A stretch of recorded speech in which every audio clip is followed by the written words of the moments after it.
আসসালামু আলাইকুম। ম্যাথ অলিম্পিয়াডের একটা কোশ্চেন নিয়ে হাজির হলাম। আজকে জুনিয়র অলিম্পিয়াড 2024-এ বরিশাল আঞ্চলিক প্রশ্ন যেগুলো আসছিল সেগুলো নিয়ে আজকে সমাধান করব। আশা করি এই ভিডিওর মাধ্যমে তোমরা দারুণ দারুণ কিছু ম্যাথ শিখবা এবং এটার জন্য তোমাদের একটা ভালো প্রস্তুতি হবে। তো ভিডিওটা শেষ পর্যন্ত দেখবা এবং ভালো লাগলে অবশ্যই কমেন্ট করবা, লাইক করবা এবং শেয়ার করবা যাতে এই ভিডিওটা যাদের দরকার তারা দেখতে পারে। দেখো, একটি কেককে সরলরৈখিকভাবে দুইবার কেটে সর্বোচ্চ কত ভাগে ভাগ করা যায়? আমরা যে একটা কেক নেই, সাপোজ একটা কেক তো এরকম গোলই থাকে, হ্যাঁ, এরকম গোলও থাকতে পারে, চার কোণা থাকতে পারে, ডাজ নট ম্যাটার। তো এখন এটাকে সর্বোচ্চ কত ভাগে ভাগ করা যায়? দেখো, আমরা যদি এরকম চাকু দিয়ে কাটি, মাছ বরাবর এরকম কাটি, তাহলে কটা ভাগ হইলো? 1 2 3, হ্যাঁ, তিনটা। আর সর্বোচ্চ আমরা কয়টা করতে পারি? দেখো, এইভাবে একটা ভাগ করতে পারি, এইভাবে একটা ভাগ করতে পারি, তাহলে সর্বোচ্চ 4টা, এর বাইরে আর কোনো পসিবল না। তাহলে একটি কেককে আমরা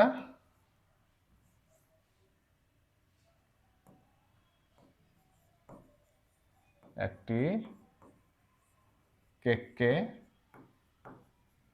আমরা সর্বোচ্চ 4টি ভাগে ভাগ করতে পারি। তিনটি ক্রমিক পূর্ণ সংখ্যার যোগফল 216 হলে সবচেয়ে বড় সংখ্যাটি কত?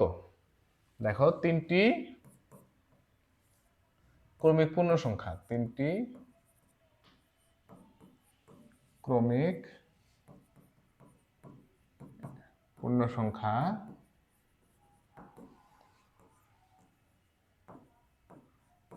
যোগফল হলো 216। ক্রমিক পূর্ণ সংখ্যা মানে তো আমরা জানি, এটা প্রাইমারি অলিম্পিয়াডের প্রশ্ন, যেহেতু এটা জুনিয়রে দিয়ে দিয়েছে। তো ক্রমিক পূর্ণ সংখ্যা মানে এই যে এরকম একই রকম পাশাপাশি যে সংখ্যাগুলো। তো ক্রমিক পূর্ণ সংখ্যা এরকম হলে তো মাঝখানের সংখ্যাটি হয় এটার, তাহলে 2 নাম্বার, হ্যাঁ, মাঝের বা 2 নং সংখ্যাটি হবে 216/3, তাহলে 72। তাহলে বড় সংখ্যাটি হবে, অনেকে এক্স ধরে করে, আমার মনে হয় এক্স ধরে করার দরকার নাই, বড় সংখ্যাটি হবে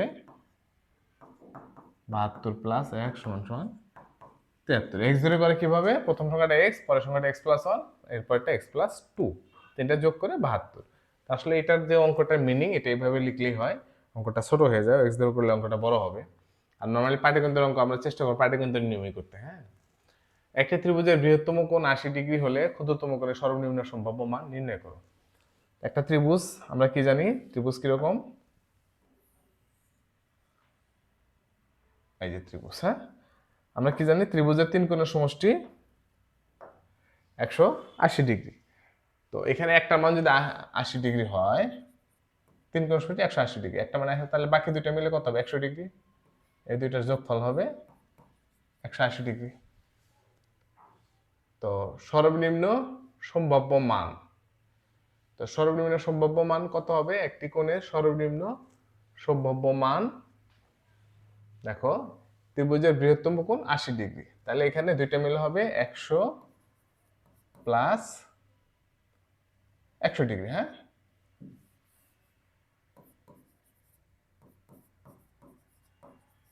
একশো ডিগ্রি, হ্যাঁ।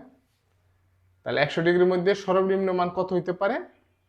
যেহেতু বড় কোণ বলছে 80 ডিগ্রি, হ্যাঁ, তাহলে আরেকটা মান আমরা এখানে 100-এর মধ্যে কিন্তু আমরা এরকম করতে পারতাম যে একটা 99 আর একটা 1 ডিগ্রি, হ্যাঁ, অথবা আরো কমাইতে পারতাম, কিন্তু যেহেতু বড় কোণ 80, তার মানে আরেকটা কোণ কিন্তু সর্বনিম্ন হইতে পারে 79, 79। তাহলে এখানে আমরা লিখতে পারি বড় কোণ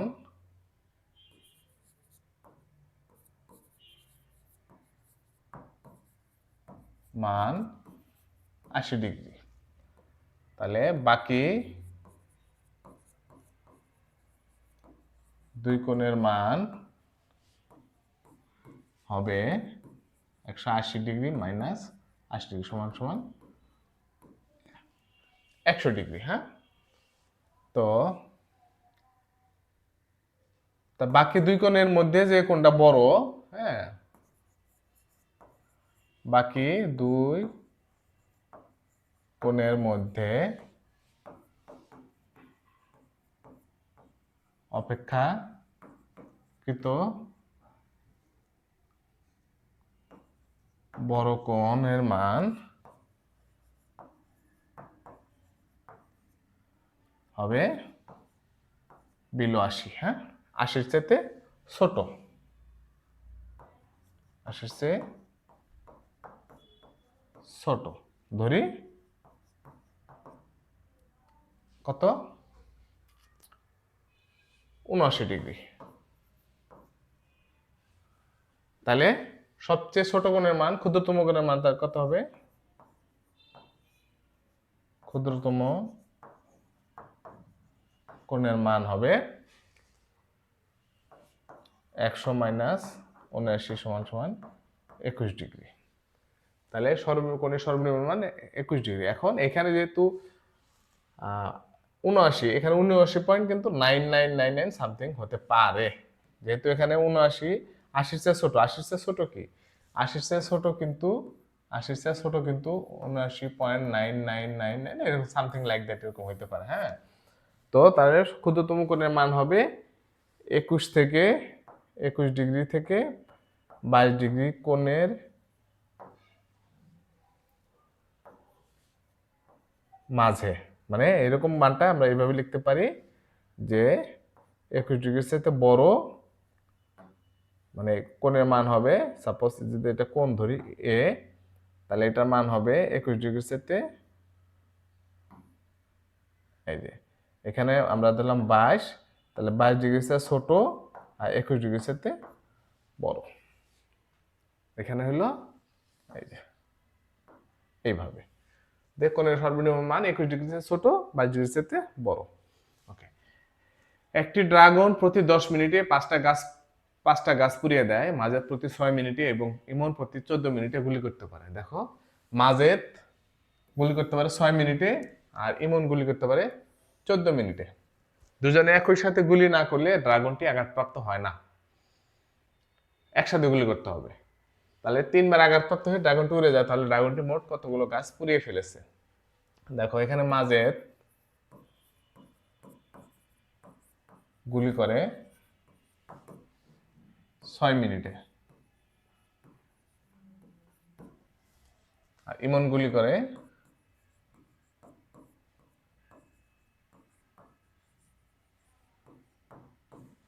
14 মিনিটে। তাহলে একই সাথে গুলি করবে কখন? 14 মিনিট আর 6 মিনিট, তার মানে এটা দুইটার কমন একটা গুণিতক থাকতে হবে। হ্যাঁ, কমন একটা গুণিতক থাকলেই কিন্তু তারা একসাথে গুলি করবে, মানে এটা লসাগু করতে হবে। তাহলে 6 একসাথে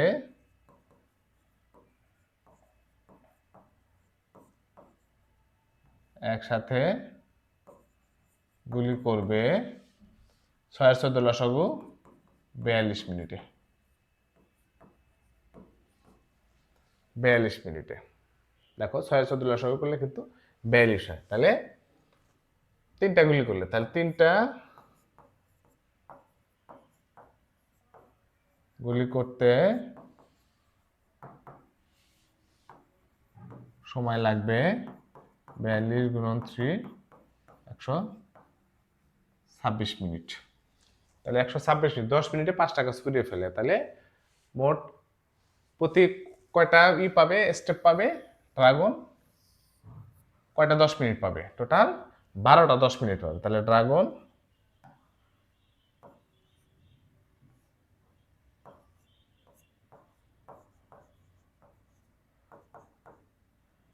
10 মিনিট পাবে,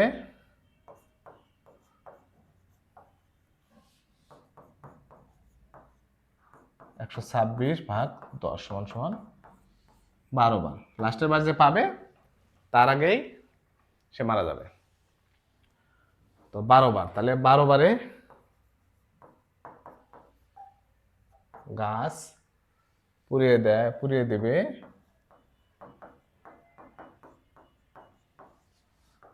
12 গুণন 5 সমান 60টি। হ্যাঁ, আশা করি বুঝতে পেরেছ। 2020 সালের 21শে জুলাই মঙ্গলবার নীলের জন্মদিন ছিল। পরের নিকটতম কোন বছরে তার জন্মদিন শনিবার হবে? আমরা কি জানি যে প্রতি উইকে বার একই থাকে। সাপোজ আজকে যদি 20 তারিখ হয়, 7 দিন পর 27 তারিখ একই বার হবে, 34 একই বার, মানে সপ্তাহগুলো এরকম। এক বছরে যদি 52টা সপ্তাহ পরে সেম দিন আসে, কিন্তু এক বছর যেহেতু 365 দিন, তাহলে এক বছর পর পর একদিন করে চেঞ্জ হয়। যেমন আজকে যদি এখন হলো 2025 সাল, হ্যাঁ, তাহলে আজকের দিন হলো সাপোজ শনিবার। হ্যাঁ, শনিবার। তো আজকে হলো কয় তারিখ? 20 তারিখ। হ্যাঁ, 20শে ডিসেম্বর। তাহলে 2026 সালে 20শে ডিসেম্বর কি বার হবে? দেখো 20শে ডিসেম্বর মানে এখানে টোটাল 365 দিন ঘুরবে। 365 দিন সমান 52 গুণন 7। হ্যাঁ, 364 যোগ 1 যোগ 1। হ্যাঁ, তার মানে 365 দিন মানে 52 সপ্তাহ পরে একটা দিন বাড়তি হবে। একটা দিন বাড়তি হওয়া মানে আজকে যেহেতু শনিবার, তাহলে 2026-এর সেম ডেতে 20শে ডিসেম্বর হবে রবিবার। এখন আমরা এখান থেকে অঙ্কটা করি। দেখো 2020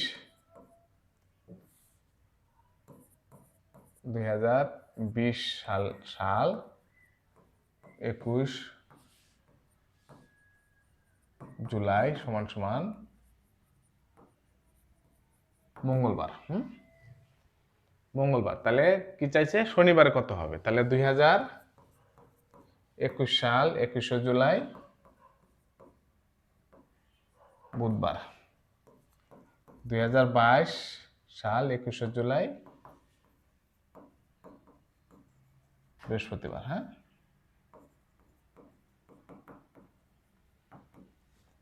বৃহস্পতিবার। 2023 সাল 21শে জুলাই শুক্রবার।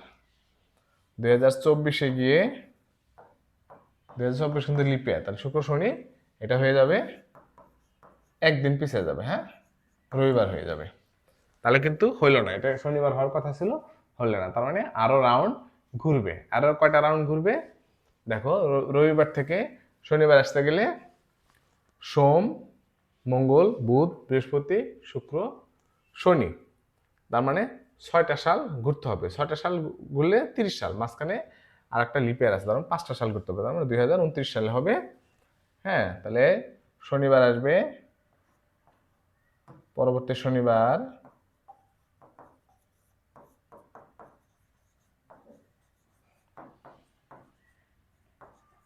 আসবে 6 দিন পরে।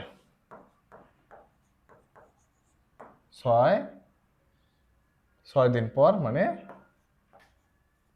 6 বছর পর। তো যেহেতু 2028 সাল লিপিয়ার, 2028 সাল লিপিয়ার হওয়ার কারণে 5 বছর পর, হ্যাঁ, 5 বছর পর শনিবার হবে। তাহলে হবে 2024 যোগ 5 সমান সমান 2029 সাল। আশা করি বুঝতে পেরেছ। মোমোর কাছে 32টা আপেল আছে। আপেলগুলো সে কতভাবে সাদিয়া ও মিথিলার সাথে ভাগাভাগি করতে পারে, যারা 3 জনের প্রত্যেকেই কমপক্ষে 5টি করে আপেল পায়। দেখো আপেল হলো কয়টা?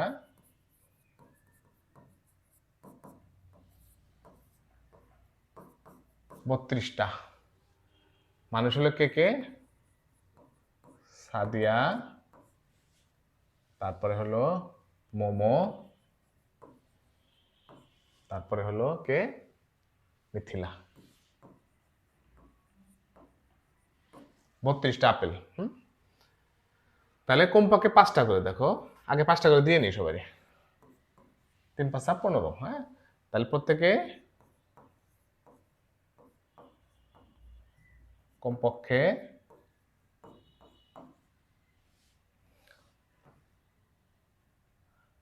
5টি করে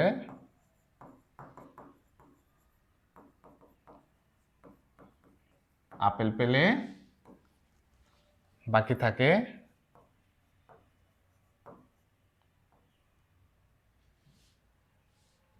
32 মাইনাস 5 গুণন 3, হ্যাঁ 17টি। দেখো 3 জনে কিন্তু 5টা করে আপেল পাইছে। পাওয়ার পরে যে 17টা আপেল, এখানে এই 17টা আপেল আমি কিভাবে ভাগ করতে পারি? সাপোজ সাদিয়াকে 17টা দিয়ে দিলাম, তাহলে উপালে 22টা 5টা 5টা এভাবে হইতে পারে। অথবা মোমোকে 17টা দিয়ে দিলাম, অথবা মিথিলাকে 17টা দিয়ে দিলাম, এইভাবে হইতে পারে। অথবা আমি ওকে 16টা দিলাম, এখানে একটা দিলাম, ওকে দিলাম না। অথবা এখানে 15টা দিলাম, এখানে একটা দিলাম, একটা দিলাম, অথবা এখানে 2টা দিলাম। এইভাবে কিন্তু অনেকভাবে হইতে পারে। এটা কিন্তু আসলে কাউন্টিং করে করা পসিবল না। তো এটার একটা সূত্র আছে, সূত্রটা দেখি। সূত্রটা হলো যে n সংখ্যক জিনিস r সংখ্যক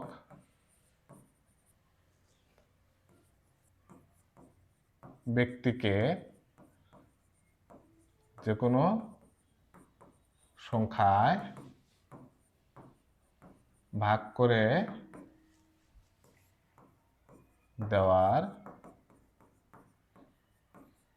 সূত্রটি হলো কম্বিনেটরসের সূত্র n প্লাস r মাইনাস 1, এখানে c, এখানে r মাইনাস 1, এখানে হলো n হলো 17টা, হ্যাঁ তাহলে 17 আর হলো 3 মাইনাস 1, 3 মাইনাস 1 সমান সমান 17 আর 3 20, আর এখানে থাকে 19, 19c 2, 19c 2। এটা কম্বিনেটরসের সূত্র হলো কিভাবে করে? 19 গুণন 18, 1 গুণন 2, তাহলে 2 9, 9 81 1, 9 9 17, 171। এটা হলো অ্যান্সার। আশা করি বুঝতে পেরেছো। একটি নিয়মিত সুষম ষড়ভুজের মধ্যে একটি সমবাহু ত্রিভুজ আছে, যার অংশের ক্ষেত্রফল 9√3 হলে সমবাহু ত্রিভুজটির পরিসীমা নির্ণয় করো। এখানে হয়তো সমবাহু ত্রিভুজ আঁকা যাবে না। আচ্ছা আমরা ট্রাই করি সমবাহু ত্রিভুজ, এইটা মনে হয়, হ্যাঁ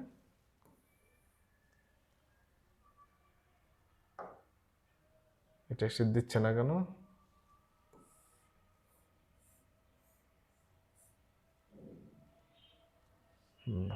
দিচ্ছে না, ওকে আমরা একটু অন্যভাবে ট্রাই করি।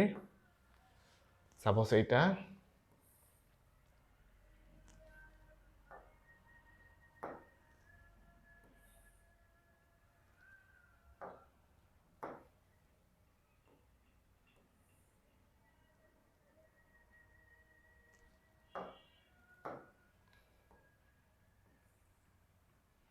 কয়টা হইলো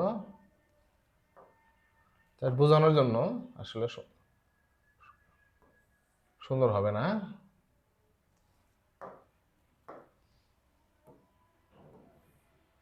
কয়টা হয়েছে? 1 2 3 4 5 6, ওকে 6টা হয়েছে, হ্যাঁ। এখন এখানে একটা মিডলে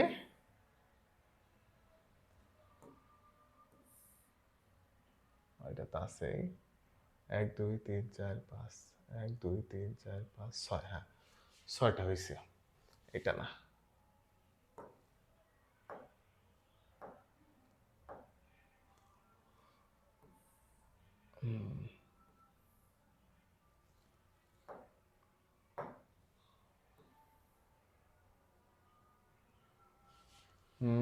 ত্রিভুজটা কিভাবে আঁকা আছে? সমবাহু ত্রিভুজ আছে, একটি নিয়মিত ষড়ভুজের মধ্যে সমবাহু ত্রিভুজ আছে। সমবাহু ত্রিভুজটা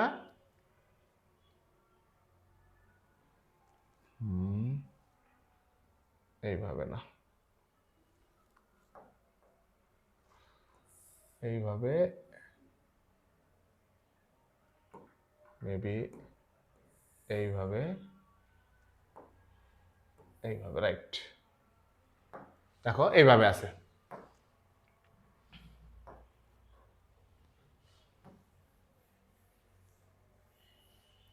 এইভাবে আছে। এখন গাঢ় অংশের ক্ষেত্রফল, এগুলো হলো গাঢ়, হ্যাঁ, এগুলো হলো গাঢ় অংশ, এগুলো হলো গাঢ় অংশ। তো আমরা যেটা জানি সেটা হলো একটা ষড়ভুজের মধ্যে টোটাল ছয়টা সমান সমান ত্রিভুজ তৈরি হয়। তো এখানে একটা, দুইটা, তিনটা, এই মাঝখানে মিলে আরো তিনটা, টোটাল 6টা সমবাহু ত্রিভুজ তৈরি হইতো। সমবাহু ত্রিভুজ 6টা ত্রিভুজ মিলে হবে এই যে, না, গাঢ় অংশ ক্ষেত্রফল মানে এই তিনটা মিলে 9 × √3, তাহলে গাঢ় অংশ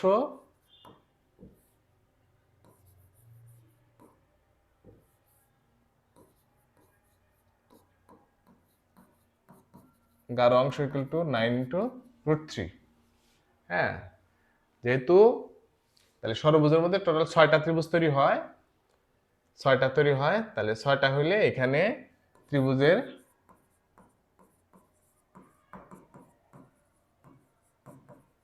ক্ষেত্রফল হবে 9 × √3, মানে তিনটা ত্রিভুজের সমান। তো আমরা এটা সমবাহু ত্রিভুজের ক্ষেত্রফলের সূত্র কি জানি, যে √3/4 a² = এটা আমরা সমবাহু ত্রিভুজের ক্ষেত্রফল হিসেবে জানি। তাই এটা যদি আমরা এটা কাটাকাটি করি, তাহলে a² হবে 36, a সমান হবে 6। তাহলে ত্রিভুজের এক বাহু সমান 6, তাহলে পরিসীমা কত হবে, ত্রিভুজের এক বাহু সমান 6,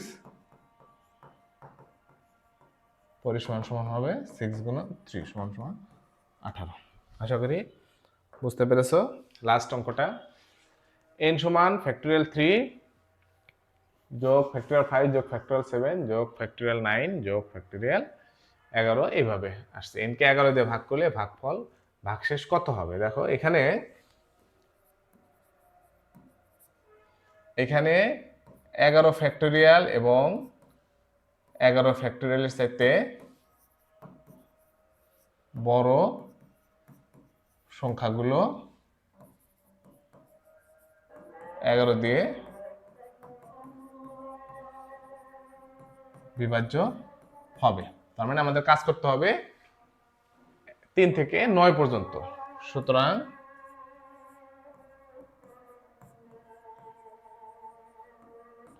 আমাদের দেখতে হবে 3 ফ্যাক্টরিয়াল থেকে 9 পর্যন্ত।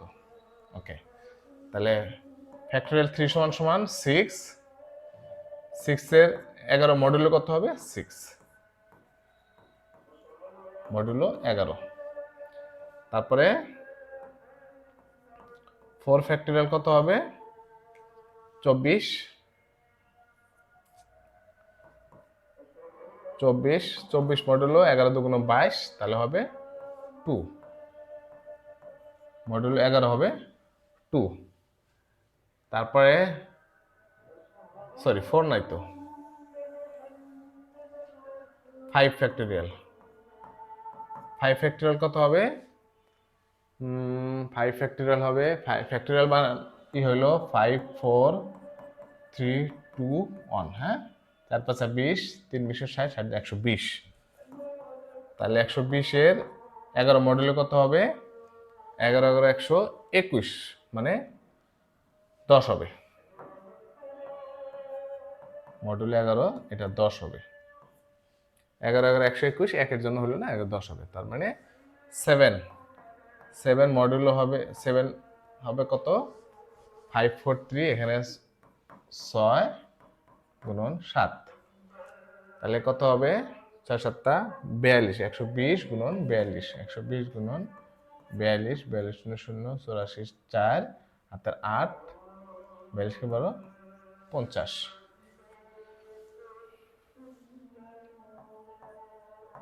5080। এটার মডুলো কত হবে, 5080 কে 11 দিয়ে ভাগ দিলে 4 11 44, 6 68, 6 11 66, 2 20, 11 1 11, 9, মডুলো 11 হবে 9। এরপরে ফ্যাক্টরিয়াল 9, ফ্যাক্টরিয়াল 9 কত হবে? 9, 8, 7, 6, 5, 4, 3, 2। ফ্যাক্টরিয়াল 9 হবে, এটা একটা লম্বা গুণন করতে হবে। ফ্যাক্টরিয়াল 9 8 নং 72, 42, আর 5 4 5 20, 60, 120। তাহলে 42 72 গুণন 120। একটু ক্যালকুলেটর নিচ্ছি।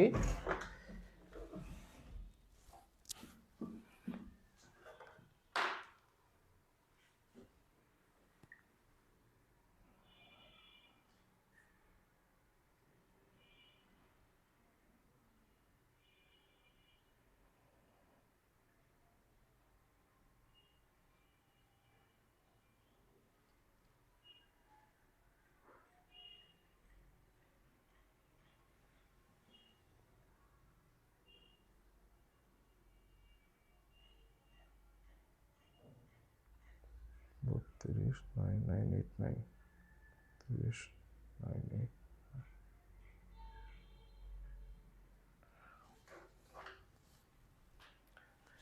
তাহলে এটা হবে 9 গুণন 8 গুণন 7 গুণন 6 গুণন 5 4 গুণন 3 গুণন 2।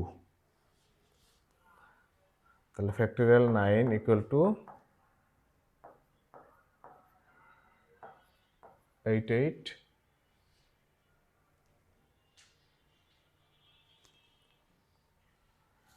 0। তাহলে এটাকে যদি আমরা ভাগ 11 দিয়ে দেই, 0.09, হ্যাঁ 0.09 গুণন 11, তাহলে থাকে হলো 1। এখানে মডুলো